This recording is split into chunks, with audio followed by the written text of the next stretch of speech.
is when you hurt someone. Luke hurt the poor members of a particular shul because they're so weak that the presence of someone who doesn't sign on to everything they do rattles their sense of who they are, and they just can't tolerate it. Okay, he hurt them because they're weak and they're easily hurt. Does that? But the transgression then is their problem for being so fragile, as far as I'm concerned. I mean, it's. Well, that could be too, yeah. And same with the guy who makes you feel like a jerk because you bring some goddamn sprinkles into his house. If the guy has testicles, then he knows what his convictions are. Okay, this is a particular person who came in. She didn't know all my crazy ass nuances of how I do my shit. And then he handles it in a way that respects you. But he didn't do that. He couldn't do that. He was too much of a puss. Right. So yes, it was transgressive because you're dealing with someone who's easily transgressed. Well, let's say she brought those sprinkles in and she tripped up $500 worth of his utensils. Like if Monica ran into your car and did $500 damage to your car, you'd get upset. So if Monica drops her cupcakes, puts them down, and bits of them sprinkle under $500 worth of. Well, it's his fault. Right. If it was important to him not to have someone bring sprinkles into his home, then he needed to say, He shouldn't have been dating. Yeah, he put himself in a situation. He shouldn't have been dating a sex addict. Well, no, he was right to be dating her, but he wasn't up to it. Like he said, what he should have done is sat you down and said, look, I'm very easily wounded, and part of my baggage is that when someone brings sprinkles into my home, it really causes problems for me. And that may be true. It may be that these are the particular rules I abide by, and so you really need not to bring sprinkles to my house. But if this was a really, like, holy shit woman, I don't do sprinkles, that's not my thing, then he really needed to make that clear in advance. And if he just, had other stuff on his plate and didn't occur to him and just thought other people were going to know his needs without his expressing them, that's his problem. That guy out there, But shouldn't have Monica, if she was in a relationship with someone she cares about, shouldn't she? I didn't care about him. Research the laws of kosher. Well, did he tell her that no. His... Wait, you can't eat them off a paper plate out of the paper box in the living room? Do sprinkles? My understanding do sprinkles is that have you a could. hashkafa on them? Do they have like an OU? If they're not, they're treif. It's like bringing pork. So even but I thought into I the just house? couldn't come into the kitchen. Like I can't He set it doesn't on want the stuff kosher that's counter. not kosher in his house. Yeah, but we don't know what he wants. He has to tell. He has to. I mean, he has to tell her. That's not But she has standard to be- across the board. If you keep kosher, depending on what level of kosher you keep. So he's keeping it fairly strictly. It seems like, right? Yeah. So Okay, and then he's dating. Okay, sorry. Continue. But he'll eat the cupcakes on the doorstep. Yeah, he's a moron. I'm sorry.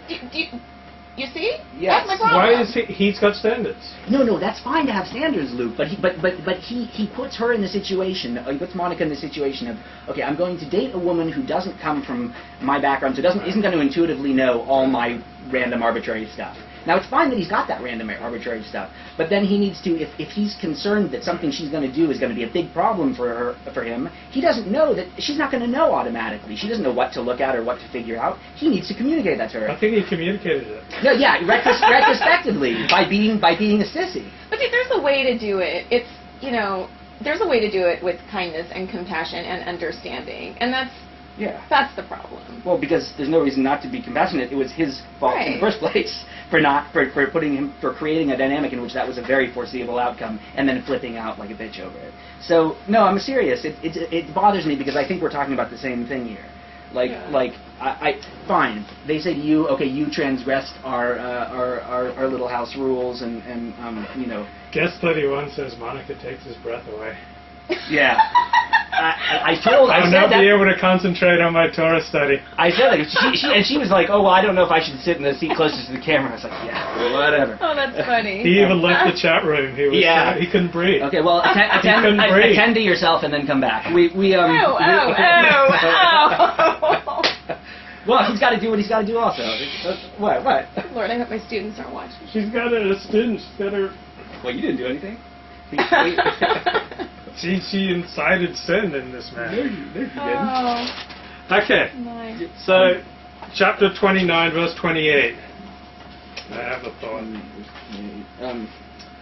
Yeah. And it says the hidden sins in this translation are for Hashem, our God, but the revealed sins are for us and our children forever to carry out all the words of this Torah. I think that's so profound, and it is so Jewish. Like if I sat here on Shabbat and watched TV, no one in my shul would give me a hard time. Because, I mean, first of all, they wouldn't know. But even if they did know, I mean, once they know, then it became public.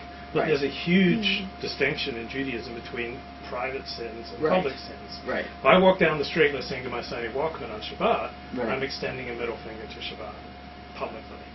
But if I sit in my hovel and listen to my Sony Walkman, no one's going to give me a hard time on Shabbat. Right. So I think this is so profound. Now, like the Gentiles, I'm going to say this. They, you know, they often think, oh, it's hypocrisy. Right. You know, if someone says, you know, advocates marital fidelity and then privately they commit adultery.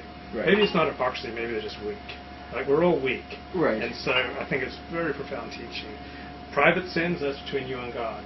Public sins, such as what I do on my blog. My blog is public. So therefore, you know, I get taken to the cleaners if I do something bad on my blog because it's public.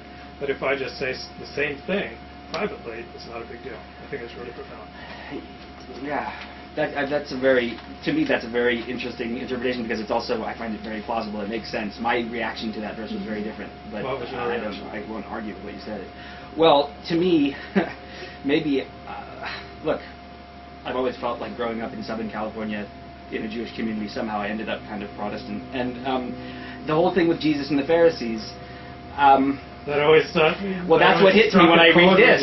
Well, I mean, it's not even like well, I don't know if maybe it does strike the chord, but it certainly it's what I thought about when I read this. Like, yes, this is what Jesus was talking on the outside, about. But on the inside, you watch TV on Shabbos. Right, and Jesus' example was the Pharisees, and we are the spiritual heirs Jews, the to the Pharisaic Judaism.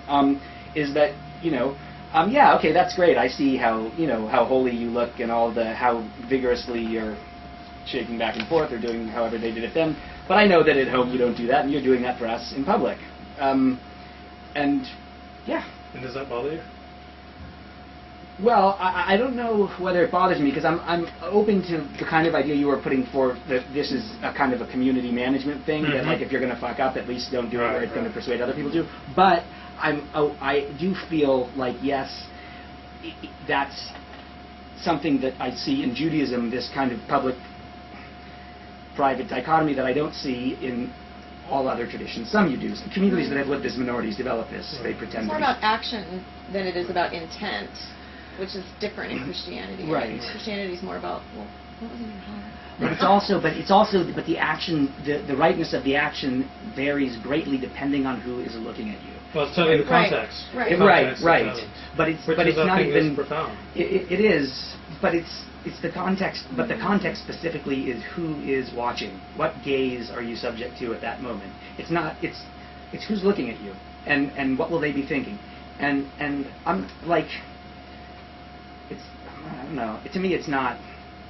Somehow, it's not. It's not what? Impressive. I think it's profound. But what do you think? It's interesting. I tend to agree with Joey, but what you said is interesting too, and I think there's something to that. And I hadn't thought about it in that way. I don't know. I mean, I do think though that maybe there's a line. Like it can be about this sense of community management or whatever you called it, but I think there's a point at which, in some instances, it becomes more. It's a holier than thou type of thing. It becomes, I want to be seen as someone who's following all the rules in order to set myself aside from those people who aren't. It's exclusionary. Is that bad? It can be. I think it can be. You don't like that attitude, though? I like humility and piousness. You don't like exclusivity. It rubs you the wrong way. I don't like when people act like they're better than other people because they've chosen a particular way to worship or read or behave or whatever. That's one of the reasons people hate Jews, because we inherently believe that we are better. Christians believe Jews are better though too. I mean, that's like built into Christianity. The Jews are the chosen people. But wait, that is another. Do you think we're better? Jews? No. You don't think we're better than the non-Jews? And I think we're smarter, better educated, more charitable with one another, create better communities and more learning.